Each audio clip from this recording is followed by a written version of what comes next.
Kayleigh, how sick of polls are people in New Hampshire right now? Probably very sick, especially when they see that Donald Trump is #2 and doesn't deserve to be there. Okay, Look, what do you think of the Trump excitement? What do you chalk that up? I appreciate his boldness, and I think some of his rhetoric got the base excited, but it is not welcome rhetoric. Look, the GOP doesn't need to be turning away voters and isolating them. We need to be bringing them into the tent. Donald Trump is the last person who's going to do that.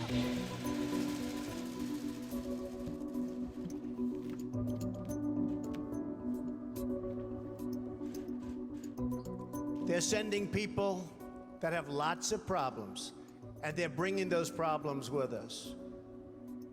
They're bringing drugs, they're bringing crime, they're rapists, and some, I assume, are good people. I want to make clear I don't support what Donald Trump said. I think he said something very inartful, very inappropriate. However, he was hitting at a real issue in this country. Well, let's talk about that then specifically. His stance on immigration, what is it, and is his stance the stance of most Republicans?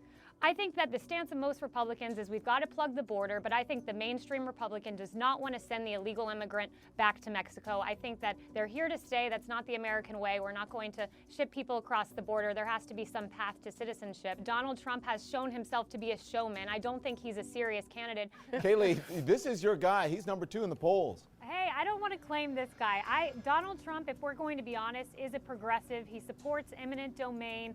He's supported tax increases before. He's donated $300,000 to Democratic candidates. So the fact that the Republican Party is now having to claim him is both unfortunate and, to me, inauthentic, because this is not a true Republican candidate. And the fact that he's being portrayed as such in media is troublesome and not accurate. They say that he said all Mexican immigrants are criminals and rapists. He didn't say that, by the way. You can go back and look at the statement. No, he didn't say that. He said when Mexico sends people, that's different. But people try to paint him as racist, as sexist, but he benefits from that because people are tired of this politically correct culture where you have to say everything perfectly correct or else you're going to offend an entire segment of society.